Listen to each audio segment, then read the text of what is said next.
my God, this is how she acts. Hello, you'll never believe it. When Jessica was 6 years old. It's a slow-moving Ever door. so slowly. And so again. Slower moving door. What are you doing? Taking my shoes off. I'm going to leave first. And then when the time is right, like when the maitre d's not looking, you meet me down the street.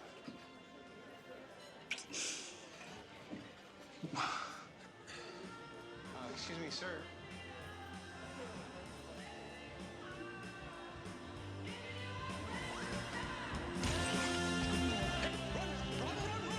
The Disappearance of Eleanor Rigby starts out with your characters being on a comical date. A comical date? A comical We're date, gonna I'd have a say. comical date? Yeah. Well, it ends comically. No, it's good, you know. I So- just like the idea of a comical date. But I think What kind that's... of date should we have? Should we No, have but I comical think one? like any...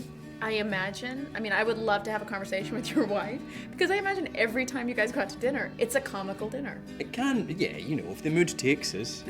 Well, can I ask then, what's the craziest thing you've ever done on a date? Oh, Both of you. I was out with Julie Pringle when I was about 16, and I decided for some reason to try and flip over. You know those things the metal that you can chain your bicycle to? Are you showing off? Yeah, no, exactly. And I decided to sort of like flip over it, or I just landed flat on my back. But then later on that night, I walked into a bollard as well, just at like ball height. And so yeah, crazy, man. It's a little Like crazy, a I'd say. slapstick comedy date. Yeah, I was in training for the rest of my life. Jessica.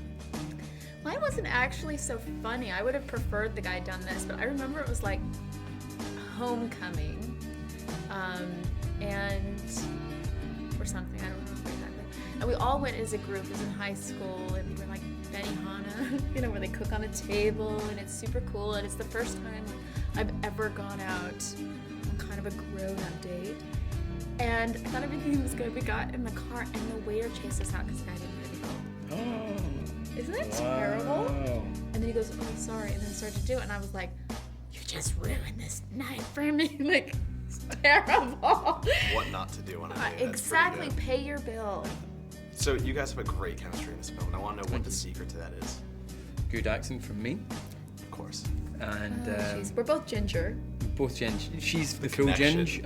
I'm half The beer ginge. ginge. I'm middle ginge only. Ginge, okay. Middle ginge. There's different levels of gin. Well, there is. There's collar and cuffs, and then there's middle only. Do you know what I mean? No, you know what? Jess is one of the most open performers and actresses that I've ever worked with, and these people are two halves of the same person. They are two halves of the same coin, if you like that cliche. But it's kind of true, and yet they can't be together. And to have that sort of connection where you are so perfect together, you've got to have somebody really open. And I'm not going to say anything funny. All right, I'm not going to say I'm anything just like funny. waiting for that. I know, But but don't. Stay But it's completely not. sincere, It's it's good. totally sincere, and she's so open, and I've always tried to be open as an actor. But when you work with somebody who also does that, it's a real joy because you can be really vulnerable together. And this movie demanded for both of us to be really vulnerable, and in my case, devastatingly good. Yes. Can you attest to that? Oh, absolutely. I mean,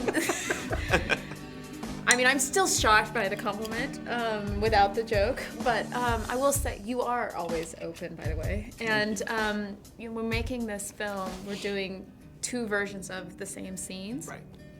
and you can't do that with an actor who isn't like open and responds to what's happening in the moment. And that was the great thing about working with James, is that in addition to being open, he actually also improvs in a moment. So everything felt fresh and alive. And that's the most exciting way for me to work, because I always feel, and I've said this before, like I always try to work with actors who are better than me, because then it starts you with like this fear, and then you have to like get to their level. But clearly, but it is true, because when you're acting, it's all about the other person. And I was really lucky to be acting with James. So I have one last really quick question. Two projects that I'm curious about that both of you were kind of hinted in. Wanted 2 and Mama 2. Do we have any updates there? Mama 2? That was Did about a it? year ago. Really? Yeah. Yeah. I have no idea. So I'm assuming that's a no on you. Listen, I had when we were shooting. She's back. When I was shooting the movie, I actually was like pitching ideas for the sequel. I was like, we could have this ghost that didn't, but no one's ever come back to me. No. Yeah, it's Mama. And Wanted. We are doing Mama too. I'm gonna play you. Will you please? I am gonna play you. You'll be Annabelle with the wig and the. And the beard. I wanted to.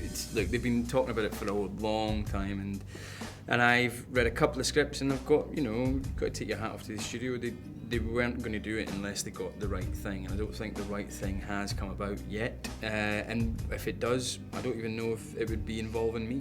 So it's been such a long time.